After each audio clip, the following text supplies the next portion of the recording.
Hello बच्चों, मेरा नाम साक्षी गुप्ता है और आज आप मेरे साथ पढ़ेंगे व्याकरण की कक्षा 8 का पाठ 9। पाठ 9 के माध्यम से आप सीखेंगे सर्वनाम। आइए जानते हैं इसका ज्ञानवर्धक परीक्षण। इसमें आपको दिया गया है कि यदि निश्चयवाचक सर्वनाम नहीं होते तो हम अपनी वस्तु या अपनी बात की सत्यता कैसे सिद्ध करते। जिस लड़के को तुमने बुलाया था वह आ गया, वाक्य में वह सर्वनाम का कौन सा भेद है? वह निश्चयवाचक सर्वनाम है। आइए उससे पहले जानते हैं कि निश्चयवाचक सर्वनाम या सर्वनाम ही क्या होते हैं। सर्वनाम का शाब्दिक अर्थ है सबका नाम, अतः सबके लिए प्रयोग होने वाले नाम ही सर्वनाम कहलाते हैं। व्याकरण में संज्ञा के स्थान पर प्रयुक्त होने वाले शब्द सर्वनाम कहलाते हैं। भाषा में संज्ञा शब्दों के बार बार प्रयोग से भाषा का सौंदर्य नष्ट होता है, वाक्य प्रभावहीन तथा अटपटे लगते हैं। भाषा में बार बार संज्ञा शब्दों के प्रयोग वाले स्थान पर प्रयुक्त होने वाले शब्द सर्वनाम कहलाते हैं। निशा ने निशा की मां को कहा कि निशा को निशा के जन्मदिन पर निशा के लिए नई ड्रेस लेनी है। अगला वाक्य है, निशा ने अपनी मां को कहा कि उसे अपने जन्मदिन पर अपने लिए नई ड्रेस चाहिए। उपयुक्त पहले उदाहरण में संज्ञा शब्द निशा के बार बार प्रयोग होने से वाक्य बेतुका एवं अटपटा लग रहा है तथा भाषा के सौंदर्य को नष्ट कर रहा है। दूसरे उदाहरण में संज्ञा शब्दों के दोहराव से बचा गया है, जिससे वाक्यों का सौंदर्य बना रहा तथा भाषा भी सहज एवं सुबोध लग रही है। संज्ञा के स्थान पर सर्वनाम के प्रयोग ने भाषा के सौंदर्य को बढ़ाया है, अतः कहा जा सकता है कि संज्ञा के स्थान पर प्रयुक्त होने वाले शब्द सर्वनाम कहलाते हैं। आइए जानते हैं सर्वनाम के भेद। सर्वनाम के 6 भेद होते हैं। पुरुषवाचक सर्वनाम, बोलने वाला अपने लिए, सुनने वालों के लिए तथा किसी अन्य व्यक्ति के लिए जिन सर्वनाम शब्दों का प्रयोग करता है उन्हें पुरुषवाचक सर्वनाम कहते हैं। जैसे मैं, मेरा, हम, हमारा, हमें, मुझे, तुम, तुम्हारा, तुझे, वह, उसका, वे, उनका इत्यादि। हम कल सवेरे घूमने जा रहे हैं, तुम्हारा घर कहाँ है, मुझे भी ले चलो। पुरुषवाचक सर्वनाम 3 प्रकार के होते हैं, उत्तम पुरुषवाचक, मध्यम पुरुषवाचक और अन्य पुरुषवाचक। प्रथम है उत्तम पुरुष। बोलते समय अपने लिए या अपने नाम के स्थान पर जिन शब्दों का प्रयोग होता है उन्हें उत्तम पुरुष सर्वनाम कहते हैं, जैसे हम, मैं, हमको, हमारा, मुझको, मेरे लिए इत्यादि। आइए चलते हैं आगे अगले प्रश्न पर। अगला है मध्यम पुरुष। वक्ता के द्वारा श्रोता के लिए या श्रोता के नाम के स्थान पर जिन सर्वनाम का प्रयोग किया जाता है उन्हें मध्यम पुरुष सर्वनाम कहते हैं, तुम, तू, आपका, आप, आपने, तुझको, तुझे, तुमको इत्यादि। अन्य पुरुष, वक्ता तथा श्रोता की बातचीत के मध्य जिस अन्य तीसरे व्यक्ति या वस्तु का संदर्भ दिया जाता है उसके लिए जिन सर्वनाम शब्दों का प्रयोग किया जाता है उन्हें अन्य पुरुष सर्वनाम कहते हैं, जैसे वह, वे, उसका, उन्हें इत्यादि। अगले हैं निश्चयवाचक सर्वनाम। वे सर्वनाम शब्द जो किसी पास या दूर की वस्तु की ओर संकेत करते हैं और उसका निश्चय पूर्वक बोध कराते हैं उन्हें निश्चयवाचक सर्वनाम कहते हैं। समीप की वस्तुओं के लिए यह तथा दूर की वस्तुओं के लिए वह शब्द का प्रयोग किया जाता है। वह बहुत बोलता है, यह किसका घर है, या यह घर किसका है। अगला है अनिश्चयवाचक सर्वनाम। वाक्य में प्रयुक्त किए गए दूसरे संज्ञा सर्वनाम के साथ संबंध प्रकट करने के लिए जिन सर्वनाम शब्दों का प्रयोग किया जाता है उन्हें संबंधवाचक सर्वनाम कहते हैं, जैसे जैसा करोगे वैसा भरोगे, जो बोएगा सो काटेगा। अगला है प्रश्नवाचक सर्वनाम। जिन सर्वनाम शब्दों का प्रयोग प्रश्न करने के लिए किया जाता है उन्हें प्रश्नवाचक सर्वनाम कहते हैं। तुम क्या लिख रहे हो, कौन खेल रहा है। निजवाचक सर्वनाम। निज का अर्थ होता है अपना। जिन सर्वनामों का प्रयोग स्वयं के लिए किया जाता है उन्हें निजवाचक सर्वनाम कहते हैं, जैसे अपनी पुस्तक स्वयं संभाल कर रखो, तुम अपने आप जाओ। सर्वनामों की रूप रचना, फॉर्मेशन ऑफ प्रोनाउन। आइए देखते हैं मैं, उत्तम पुरुषवाचक सर्वनाम। कारक एक वचन और बहुवचन। कर्ता मैं, मैंने, हम, हमने। कर्म मुझे, मुझको, हमें, हमको। करण मेरे द्वारा, मुझसे, हमारे द्वारा, हमसे। संप्रदान मेरे लिए, मुझे, मुझको, हमारे लिए, हमें, हमको। अपादान मुझसे पृथक होना, हमसे पृथक होना। संबंध मेरा, मुझे, मेरी, हमारा, हमारे, हमारी। अधिकरण मुझ पर, मुझ में, हम पर, हम में। आइए चलते हैं अगले पृष्ठ पर। अगले पृष्ठ में है तू, मध्यम पुरुषवाचक सर्वनाम। कर्ता तू, तूने, बहुवचन तुम तुमने, कर्म तुझे तुझको, तुम्हें तुमको, करण तुझसे तेरे द्वारा, तुमसे तुम्हारे द्वारा, संप्रदान तुझको तेरे लिए, तुमको तुम्हारे लिए, अपादान तुझसे तुमसे, संबंध तेरा तेरी तेरे, तुम्हारा तुम्हारी तुम्हारे, अधिकरण तुझ पर तुझ में, तुम पर तुम में।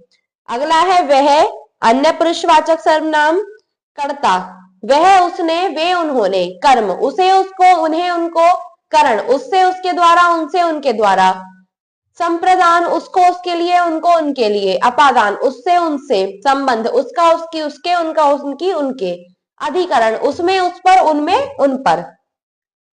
अगला है यह, निश्चयवाचक सर्वनाम, कर्ता यह इसने ये इन्होंने, कर्म इसे इसको इन्हें इनको, करण इससे इसके द्वारा इनसे इनके द्वारा, संप्रदान इसे इसके लिए इसको इन्हें इनके लिए इनको, अपादान इससे इनसे, संबंध इसका इससे इसकी इनका इनके इनकी, अधिकरण इस पर इसमें, इन पर इनमें। अगला है हमने सीखा, हमने इस पाठ के माध्यम से क्या सीखा कि जिन शब्दों का प्रयोग संज्ञा के स्थान पर किया जाता है सर्वनाम कहलाता है। पुरुषवाचक सर्वनाम 3 प्रकार के होते हैं, उत्तम, मध्यम, अन्य। आइए चलते हैं आगे अगले पृष्ठ पर। अगला पृष्ठ है अभ्यास, अब करने की बारी। सही विकल्प पर सही का चिन्ह लगाइए। संज्ञा के स्थान पर जिस शब्द का प्रयोग किया जाता है उसे क्या कहते हैं? सर्वनाम। सर्वनाम के कितने भेद होते हैं? 6। पुरुषवाचक सर्वनाम कितने प्रकार के होते हैं? 3। आइए चलते हैं आगे। संज्ञा के स्थान पर जिस शब्द का प्रयोग किया जाता है उसे सर्वनाम कहते हैं। वे सर्वनाम शब्द जो किसी दूर या पास की वस्तुओं की ओर संकेत करते हैं वह निश्चयवाचक सर्वनाम कहलाते हैं। वाक्य में प्रयुक्त किए गए दूसरे संज्ञा या सर्वनामों के साथ संबंध प्रकट करने के लिए जिन सर्वनाम शब्दों का प्रयोग होता है उन्हें संबंधवाचक कहते हैं। जिन सर्वनाम शब्दों का प्रयोग प्रश्न पूछने के लिए किया जाता है उन्हें प्रश्नवाचक कहते हैं। पुरुषवाचक सर्वनाम के 3 भेद होते हैं। आइए चलते हैं प्रश्न गा। निम्नलिखित वाक्यों में प्रयुक्त सर्वनाम शब्दों को छांटकर उनके भेद लिखिए। ऐसा कौन है जिसे देश से प्यार ना हो? तो कौन? प्रश्नवाचक या अनिश्चयवाचक?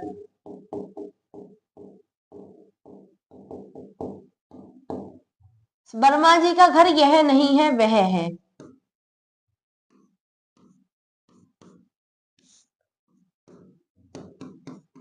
निश्चयवाचक।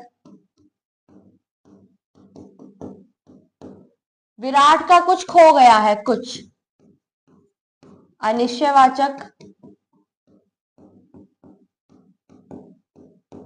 मैं अपना काम खुद कर लेता हूं मैं। पुरुषवाचक। आइए चलते हैं आगे। निम्नलिखित प्रश्नों के उत्तर दीजिए। सर्वनाम किसे कहते हैं? उदाहरण सहित स्पष्ट कीजिए। आइए जानते हैं पाठ के माध्यम से। इसमें आप लिख सकते हैं कि संज्ञा के स्थान पर प्रयुक्त होने वाले शब्द सर्वनाम कहलाते हैं, जैसे हम, मैं, तुम्हारा, तुम्हें। आइए चलते हैं वापस प्रश्नों की ओर। आपका अगला प्रश्न है सर्वनाम के भेद 100 उदाहरण लिखिए। इसमें आप सर्वनाम के 6 भेदों के नाम लिख सकते हैं और उनके उदाहरण दे सकते हैं। सर्वनाम शब्द किन शब्दों के स्थान पर प्रयोग किए जाते हैं? संज्ञा शब्दों के स्थान पर। श्रोता के लिए किस सर्वनाम का प्रयोग होता है? आइए देखते हैं पाठ के माध्यम से। इसमें आप लिखेंगे श्रोता के लिए जिन सर्वनाम शब्दों का प्रयोग होता है उन्हें मध्यम पुरुषवाचक सर्वनाम कहते हैं। आइए चलते हैं वापस पाठ की ओर। रचनात्मक गतिविधि में आप क्या करेंगे कि निम्नलिखित संयुक्त एवं पुनरावृत्ति वाले सर्वनामों को वाक्यों में प्रयोग कीजिए। जैसे जो कोई, इसका आप वाक्य बना सकते हैं कि जो कोई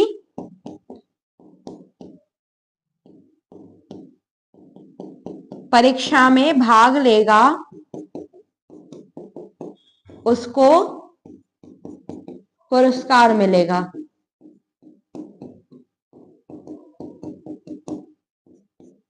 अगला है इसमें कि क्या क्या। इसका वाक्य बन सकता है आज हमें खाने में क्या क्या मिलेगा। कोई कोई, कोई कोई का वाक्य है कोई कोई व्यक्ति बहुत डरपोक होता है। इस प्रकार आप इस पाठ को अपनी अभ्यास पुस्तिका और उत्तर पुस्तिका में पूरा कर लेंगे। धन्यवाद।